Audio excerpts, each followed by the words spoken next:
नमस्कार, DV news में आपका स्वागत है। नासा की अंतरिक्ष यात्री सुनीता विलियम्स अपने साथी बैरी बिलगौर के साथ सुदूर आकाश में इंटरनेशनल स्पेस स्टेशन में फंसी हुई हैं।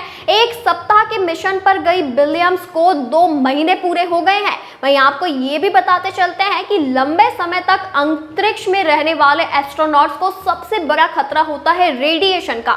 इंटरनेशनल स्पेस स्टेशन यानी ISS पृथ्वी से करीब 400 किलोमीटर की ऊंचाई पर मौजूद है।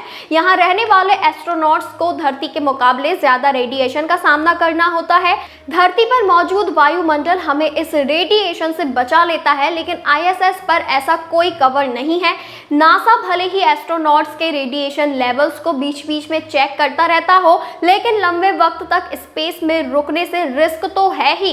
रिपोर्ट्स के मुताबिक सुनीता विलियम्स और बुच विल्मोर को 150 से लेकर 6000 चेस्ट एक्सरे जितने रेडिएशन का सामना करना पड़ सकता है। इतनी भारी मात्रा में रेडिएशन से कैंसर और अन्य घातक बीमारियों का खतरा कई गुना बढ़ जाता है। अंतरिक्ष मिशनों की मनोवैज्ञानिक चुनौतियां भी कम नहीं होती है। आपको बता दें कि सुनीता विलियम्स का मिशन सिर्फ और सिर्फ 8 दिन का था, मगर अब उन्हें ISS पर रहते हुए 2 महीने से ज्यादा हो चुके हैं। फरवरी 2025 की तारीख का मतलब उन्हें शायद 8 दिन के बजाय अब 9 महीने तक अंतरिक्ष में रहना पड़ सकता है।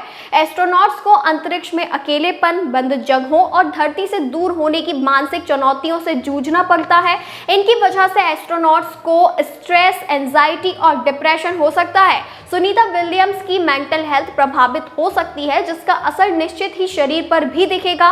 बता दें कि स्टारलाइनर में आई खराबियां भी स्ट्रेस और अनिश्चितता बढ़ाती है। वैसे तो विलियम्स और विल्मोर दोनों मंझे हुए एस्ट्रोनॉट्स हैं, लेकिन उन्हें भी फोकस बनाए रखने और हौसला बरकरार रखने में परेशानी हो सकती है। एस्ट्रोनॉट्स को अंतरिक्ष में शून्य गुरुत्वाकर्षण से भी जूझना पड़ता है। धरती पर गुरुत्वाकर्षण नियमित शारीरिक गतिविधि के जरिए हड्डियों के घनत्व और मांसपेशियों के द्रव्यमान को बनाए रखने में मदद करता है।